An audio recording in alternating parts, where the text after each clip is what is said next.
We are being joined by Reaven Souza, Managing Editor, Kuwait Times, for more details on this. So thank you for speaking to us here on NDTV. Let me start by asking you, 43 people have been confirmed killed in this terrible tragedy.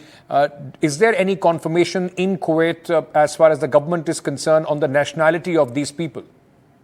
Yeah, the number is now almost 50.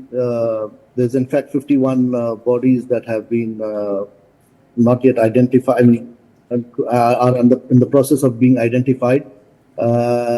Mostly Indians have been, because they were the largest number in the camp, and I think 2 Egyptians, a Nepali and a Filipino, have also passed away.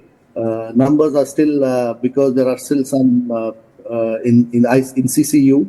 So I think the number of Indians are the largest, and it's really sad for us. We woke up in the morning to this tragic news, and the whole area was engulfed with fire. It started something by around 3:15 a.m. early morning, and was put off in an hour and a half. The fire brigades rushed. They managed to douse. By then, the smoke had spread, and many died due to suffocation. You know, the time that you are mentioning, sir, many of the people would be in their sleep. They might have died because of suffocation, in their sleep. But if I may understand it correctly, what part of the city is this? In which part of Kuwait is this? And can you, for our viewers, just describe these buildings usually which house these workers? Because we heard the Interior Minister in Kuwait also, he said that there was a large number of people staying in this building, and that will also be investigated. Yes, this area is close to the oil town Ahmadi, where there are a lot of oil companies and refineries close by in Mina Ahmadi and Mina Shuaiba. So it's most convenient for big companies to house their workers in a residential area like this. Now the area is densely populated. It's densely populated, and it's also violating many safety standards. And this has come to light today because apparently 195 people living in this building, which is probably not more than half of that capacity, should have been. And the government has taken immediate actions in terms of suspending all the people involved, people who, like the municipality and so on, who have been responsible for overlooking these violations.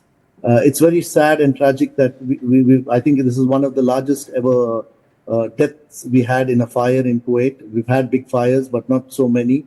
And it happened early in the morning. And I think, as you mentioned, people were caught unaware. So before I let you go, let me very quickly just also ask you, at this moment, what are the numbers that we are talking about in terms of the fatalities and those who have been injured? And, any word as far as the Indian Embassy is concerned? How many people have been identified, and what is the role that they are playing? Absolutely. Indian Ambassador, first let me just repeat, the Kuwait government is on top of it. They've activated all their emergency departments. The hospitals are taking the patients. They are being looked after in the best possible way that they can. The Indian Embassy ambassador and his team immediately rushed to the spot, surveyed the situation, visited the hospital, gave them a lot of confidence in terms of support. But there is very little the embassy can do other than wait for the investigation to find out what exactly was the cause. Was it a cylinder blast, or was it a let's say short circuit, or whatever it was? So in terms of support, yes, the Indian government, Indian Embassy, they've opened hotline numbers to check about their family members back home, and the embassy is on top of it. I think many of the officers are already visiting and trying to understand the situation.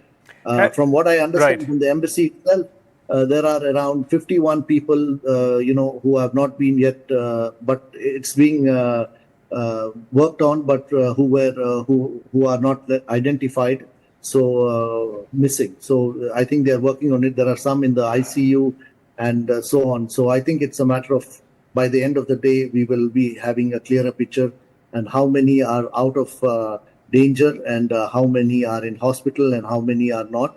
But the total number staying in that building was around 195, and 67 can be categorized as completely safe for now.